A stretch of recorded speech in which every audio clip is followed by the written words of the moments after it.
ఈ cabinet meeting లో రాష్ట్ర అభివృద్ధికి సంబంధించి అనేక నిర్ణయాలు తీసుకోబడ్డాయని చెప్పేసి మనం చేస్తాం. దాంట్లో మొట్టమొదటిది తిరుపతి జిల్లాలో 50 పడకల హాస్పిటల్ని 100 బెడ్స్ కి అప్గ్రేడ్ చేస్తూ 7,44,08,373 అంచనా వ్యయంతో అప్గ్రేడేషన్ చేయటానికి కేబినెట్ అనుమతించడం జరిగింది. దీని మూలంగా అదనంగా 191 పోస్టులు డాక్టర్స్ కానివ్వండి లేదా పారామెడికల్ స్టాఫ్ కానివ్వండి 191 మందిని మంజూరు చేయటం జరిగిందని చెప్పేసి మనం చేస్తాను. దీంట్లో ఏంటంటే 7,44,00,000లో 90%, నాకు తెలిసి 90% అనుకుంటాను, కేంద్ర ప్రభుత్వం భరిస్తుంది. కేవలం 10%, 10 or 15% రాష్ట్ర ప్రభుత్వం భరిస్తుంది. దీని మూలంగా ఏంటంటే మెరుగైన వైద్య సేవలు, వసతులు అన్నీ కూడా అక్కడ ప్రజలకి అందుబాటులోకి వస్తాయని చెప్పేసి నేను మనం చేస్తాను. ఎందుకంటే అడిషనల్ గా ఆపరేషన్ థియేటర్స్ ఇవన్నీ కూడా 7:1 నిష్పత్తిలో, ఇందాక ఏదైతే 7,44,00,000 చెప్పానో 7:1 నిష్పత్తిలో, అంటే 6.51 కోట్లు కేంద్ర ప్రభుత్వం అంటే ఈఎస్ఐ కార్పొరేషన్, 93 లక్షలు రాష్ట్ర ప్రభుత్వం పెట్టుబడి పెడుతుంది. తిరుపతిలో ఈఎస్ఐ హాస్పిటల్, తిరుపతిలో ఈఎస్ఐ హాస్పిటల్ 5.5 సంవత్సరాల క్రితం విధ్వంస పరిపాలన మూలంగా అమరావతిలో పనులన్నీ కూడా ఎక్కడున్నవి అక్కడే అన్నట్లు గత ప్రభుత్వం ఆపేసిన విషయం మనందరికీ తెలిసిందే. తద్వారా ఈ రాష్ట్రానికి రాజధాని లేని పరిస్థితి, ప్రపంచ స్థాయి రాజధానిని ఆశిస్తున్న పరిస్థితుల్లో విధ్వంసకరమైన పరిపాలన రావటం మూలంగా చాలా పనులు ఆగిపోయినాయి. ఆ పనుల్ని ఇప్పుడు పునరుద్ధరించాల్సిన పరిస్థితులు ఏర్పడి, మరి మొన్ననే ఇంతకు ముందు జరిగిన కేబినెట్ మీటింగ్స్ లోనే అమరావతిలో వరల్డ్ బ్యాంక్, హడ్కో, ఇంకా జర్మన్ ఫైనాన్షియల్ అసిస్టెంట్స్ తో అభివృద్ధి కార్యక్రమాలు చేయాలని చెప్పేసి నిర్ణయం తీసుకుంటాం కూడా మీ అందరికీ తెలిసిందే. మరి దాంట్లో భాగంగా 2,723.02 కోట్ల విలువైన 2 ఇంజనీరింగ్ పనుల్ని టేకప్ చేయటానికి ఈరోజు మంత్రి మండలి ఆమోదం తెలిపిందని చెప్పేసి మనం చేస్తాను. ఈ వర్క్స్ ని క్యాన్సిల్ చేసి వరల్డ్ బ్యాంకు, అదేవిధంగా ఏడీబీ ఎవరైతే ఈ అమరావతి నిర్మాణానికి ఆర్థిక సాయం చేస్తా ఉన్నారో వారి సూచనల మేరకు ఈ ఇంతకు ముందు ఉన్న టెండర్లన్నింటిని కూడా రద్దు చేసి మళ్ళీ ఫ్రెష్ టెండర్స్ ని పిలవటానికి సూచనలు చేయడం జరిగింది ఈ ఫైనాన్షియల్ సంస్థలు. మరి దానికి ఈరోజు మంత్రి మండలి ఆమోదం తెలిపిందని చెప్పేసి మనం చేస్తా ఉన్నాం. Andhra Pradesh metropolitan region and urban development authorities 2016కి సవరణలు చేయడానికి రూపొందించిన ముసాయిదా ఆర్డినెన్స్ ఆమోదం కోసం చేసిన ప్రతిపాదనకు మంత్రి మండలి ఆమోదం తెలిపింది. ఈ మూడవ చట్ట సవరణతో రాజధాని మాస్టర్ ప్లాన్, మాస్టర్ ఇన్ఫ్రాస్ట్రక్చర్ ప్రణాళికలు, రాజధానిలో జోనల్ ఏరియా డెవలప్మెంట్ అవసరమైన మార్పులు చేపట్టేందుకు అవకాశం ఏర్పడిందని చెప్పేసి మనం చేస్తాను. అదేవిధంగా కొత్తగా ఏర్పడిన పిఠాపురం ఏరియా డెవలప్మెంట్ అథారిటీలో పరిపాలన సజావుగా సాగేందుకు మరియు అభివృద్ధి పనులు మరింత వేగంగా జరిగేందుకు 19 పోస్టులు మంజూరుకై చేసిన ప్రతిపాదనను మంత్రి మండలి ఆమోదించడం జరిగిందని చెప్పేసి నేను మనం చేస్తాను.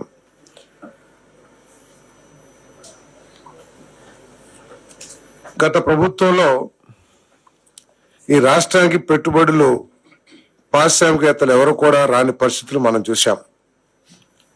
ఆంధ్రప్రదేశ్ ప్రభుత్వం అంటేనే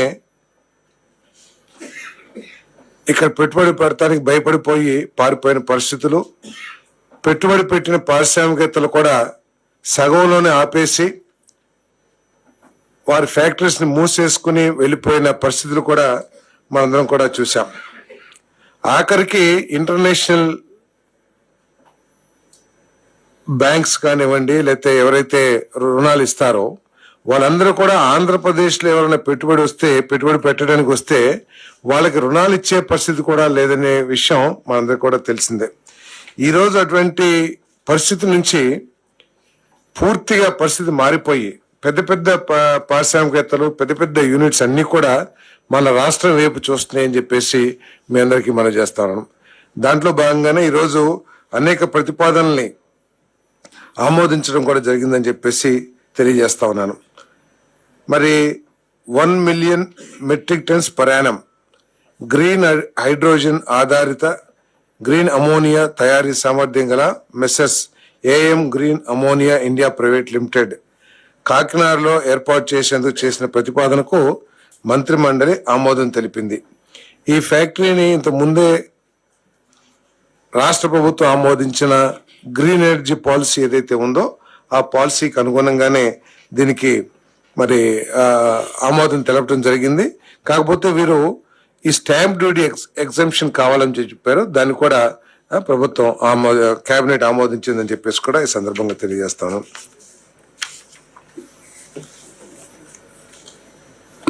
అదేవిధంగా సౌత్ ఇండియాలోనే మొట్టమొదటి solar, wind, battery storage integrated project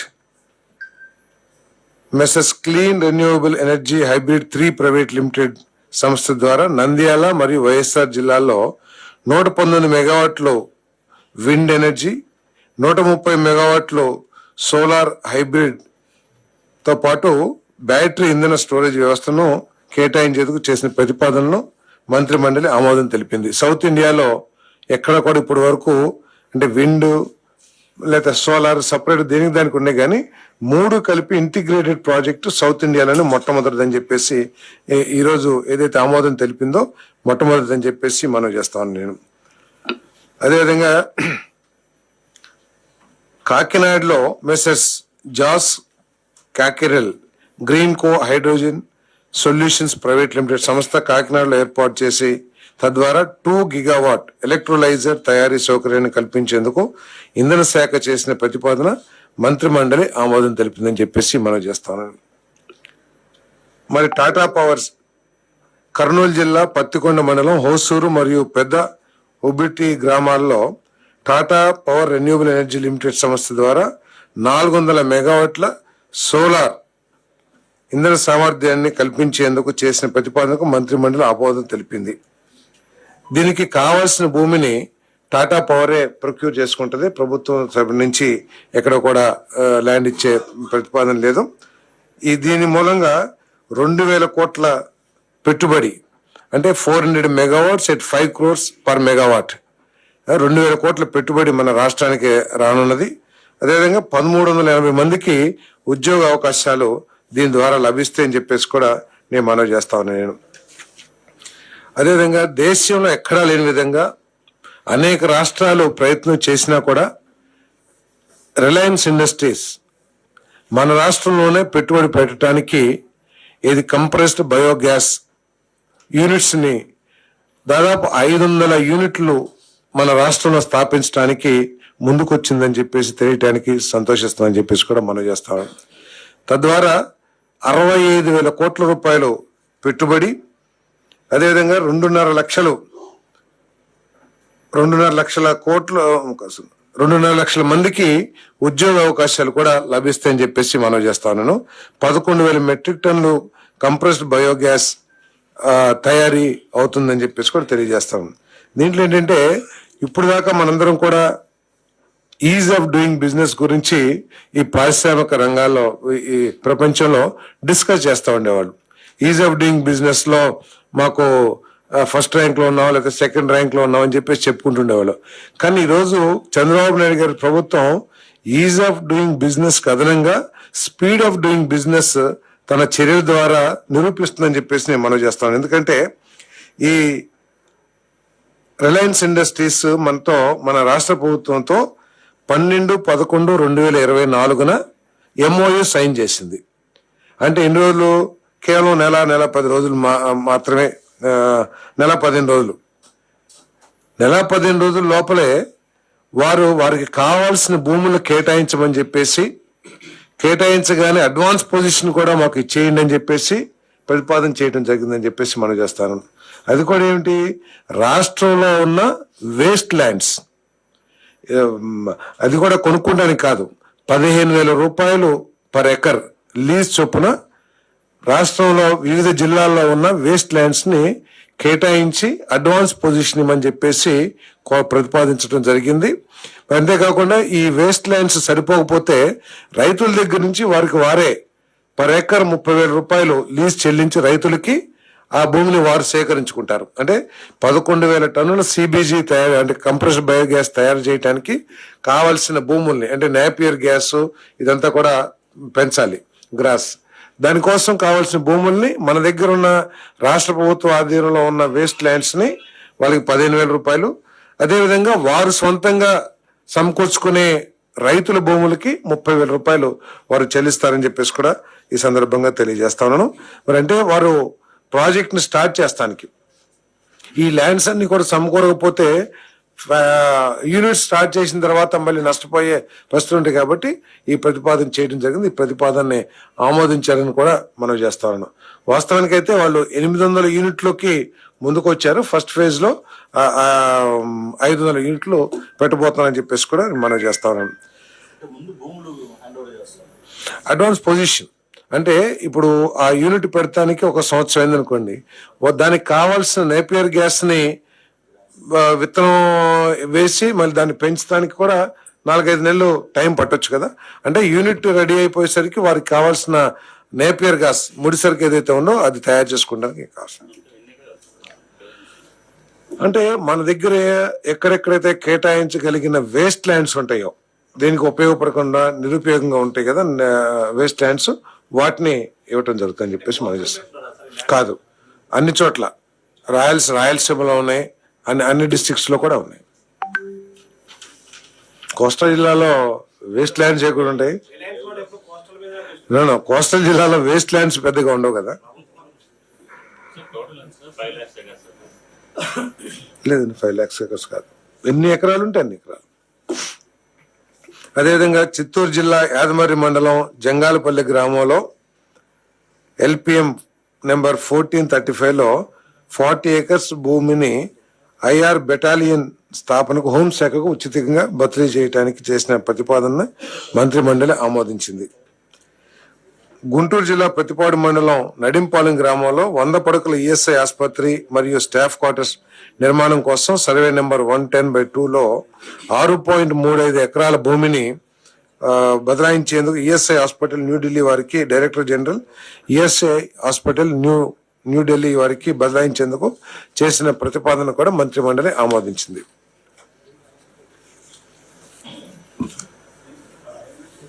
గత ప్రభుత్వం GOMS నెంబర్ 18/29/2020 జియో ద్వారా అంతకుముందు కడప జిల్లా తెలుగుదేశం పార్టీ ఆఫీస్ నిర్మాణం కోసం కేటాయించిన 2 ఎకరాలని రద్దు చేసింది. అంటే ఇది ఎంత ఆశ్చర్యకరం అంటే ఎంత దిగజారిన ఆలోచనలతో నిర్ణయాలు తీసుకోబడేవో ఒకసారి ఆలోచన చేస్తే, అదే గత ప్రభుత్వం వివిధ పార్టీలకి భూములు కేటాయించింది. ఆ పార్టీతో పాటు తెలుగుదేశం లేకపోతే ఇంకా ఇతర పార్టీలు కూడా. ఆ కేటాయింపులో కూడా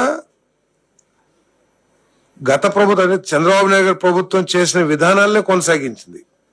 కానీ ఈ తెలుగుదేశం పార్టీకి కడప జిల్లాలో ఇచ్చిన భూమిని మాత్రం కేవలం కక్ష కారణంతో అది రద్దు చేసిందని చెప్పేసి మనవి చేస్తా ఉన్నా నేను. ఎందుకంటే ఒకవేళ విధానాలు మార్చుకుని రద్దు చేస్తే వేరు, ఇక ముందు ఎవరికి ఆ విధానాలని అనుసరించి కేటాయించకపోయినా ఆలోచన చేయొచ్చు. కానీ ఏదైతే అంతకు ముందు ప్రభుత్వం విధానాన్ని తీసుకొచ్చిందో అదే విధానంలో అన్ని పార్టీలకి తమ పార్టీకి కూడా భూములు కేటాయించుకుని ఆఫీసు కట్టుకుంది, కానీ తెలుగుదేశం పార్టీకి మాత్రం రద్దు చేసింది. దాన్ని మళ్ళీ ఈరోజు తెలుగుదేశం పార్టీకి ఇవ్వటానికి లీజ్ ప్రాతిపదికన ఇవ్వటానికి చేసిన ప్రతిపాదనని ఆమోదించడం జరిగిందని చెప్పేసి అసెంబ్లీ ఎన్ని సంవత్సరాలు లీజ్ 2 acres. లీజ్ లీజ్ ఎన్ని సంవత్సరాలు? లీజ్ ఎన్ని సంవత్సరాలు నేను మీకు తెలియజేస్తాను. అదేవిధంగా ఇంకా రాష్ట్రంలో 3 ప్రాజెక్ట్స్ కొన్ని వేల మందికి ఉపాధి అవకాశాలు, ఉద్యోగ అవకాశాలు లభించే కొన్ని 3 ఇండస్ట్రీస్ని చేసిన ప్రతిపాదన ఏదైతే SIBP state investment promotion board ఏదైతే ప్రతిపాదించిందో వాటిని ఆమోదించడం జరిగిందని చెప్పేసి మనం చేస్తాము. దాంట్లో TCS టాటా కన్సల్టెన్సీ సర్వీస్ వారు 10,000 మందితో ఒక సాఫ్ట్వేర్ కంపెనీ లేకపోతే సాఫ్ట్వేర్ కంపెనీ డెవలప్మెంట్ సెంటర్ ని ప్రారంభించడానికి విశాఖపట్నంలో ప్రారంభించడానికి ముందుకు వచ్చింది. ఇంతకుముందు